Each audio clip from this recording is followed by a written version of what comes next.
சிறகடிக்க ஆசை என்ற எபிசோட்ல என்ன நடக்கலாம் அப்படிங்கிறத பற்றி பார்க்கலாம். இன்னைக்கான எபிசோட் அதிரடியான எமோஷனல் எபிசோட் அப்படின்னு சொல்லலாம். மீனாவோட அம்மா ரொம்ப பிடிவாதமாக முத்து வந்தால் தான் இந்த கல்யாணத்துக்கு நான் வருவேன் அப்படிங்கிற மாதிரி இருக்காங்க. இப்போ அருணோட அம்மாவும் வந்து எவ்வளோ பேசி பார்க்குறாங்க. இருந்தாலும் அருண் செஞ்ச தப்பெல்லாம் தொடர்ந்து பார்த்தோம்னா மீனாவோட அம்மா பேசுகிறாங்க. அப்பயும் அருண் திருந்துற மாதிரி இல்லை. அப்படியே பார்த்தா அது முத்து மேலே தான் எல்லாம் பழி சுமத்தி பேசிகிட்டு இருக்காங்க. இங்கே ஹோட்டலில் பார்த்தோம்னா ஏற்கனவே ப்ரொமோவில் நம்ம பார்த்த மாதிரி கூட சாராயம் குடிக்கிறவங்க முத்துக்கிட்ட வந்து மீனாவை பற்றி தப்பாக பேசும்போது 2 அடியை போட்டு விட்டு மீனாவை பற்றி அப்படி பேசாதீங்கன்னு சொல்லிட்டு இருக்காங்க. அதெல்லாம் மீனாவும் சீதாவும் பார்க்குறாங்க. மீனா ரொம்பவுமே எமோஷனல் ஆகிடுறாங்க. ஆனால் மீனா மேலே ரொம்ப கோவம் தாங்க வருது. அவங்க மீனா பண்ணதெல்லாம் விஷயத்தெல்லாம் முத்து ரொம்ப அப்படியே நொந்து போய் பேசுகிறாரு. இருந்தாலும் இடையில செல்வம் பார்த்தோம்னா என்னென்னமோ சொல்லி சமாதானப்படுத்தி வைக்கிறாங்க. மீனா ஒரு கட்டத்தில் பார்த்தோம்னா என்னென்னமோ பேசி பார்க்குறாங்க.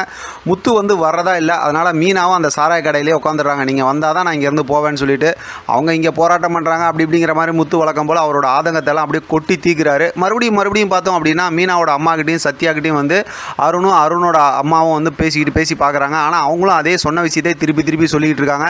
இங்கே இடையில பார்த்தோம்னா முத்து அங்கே சாராய கடையில் அந்த மீனா சீதா அதே நேரத்தில் பார்த்தோம் அப்படின்னாக்கா செல்வம் எல்லாம் இருக்காங்க. ஃபோன்லாம் அருண் பண்ணி பார்க்குறாரு. அவங்க ஃபோனே எடுக்கல.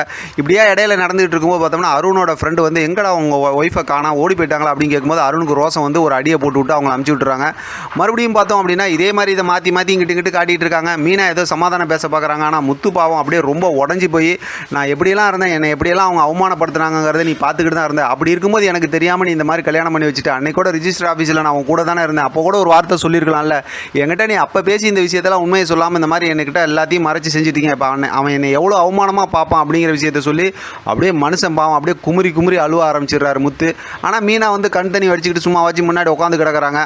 அவங்க தரப்பில் என்ன நியாயத்தை பேசுறதுன்னு ஒன்றுமே எனக்கு புரியல அவ்வளோதான்.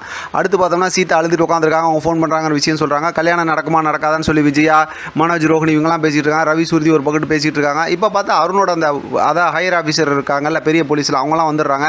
இப்போ கல்யாணம் நடக்குமா நடக்காதா, எனக்கு பெரிய அவமானமாக இருக்குன்னு சொல்லி தாண்டி குதிச்சிட்டு இருக்காரு அருண். அவங்க அம்மாட்ட சொல்லி குதிச்சிட்டு இருக்காரு. இப்போ இந்த விஷயமெல்லாம் அண்ணாமலை கிட்ட போய் பேசுகிறாங்க. அண்ணாமலை வந்து அதுக்கப்புறம் வந்து இந்த விஷயத்தை பேசினதுக்கப்புறம் நடக்குமா நடக்காதான்னு சொன்னதுக்கப்புறம் அவர் ஒரு யோசனை பண்ணுறாரு. உடனே ஃபோன் எடுத்து முத்துக்கு ஃபோன் பண்ண ஆரம்பிக்கிறாரு. அதோட இன்றைக்கான எபிசோட் முடிச்சிருக்காங்க.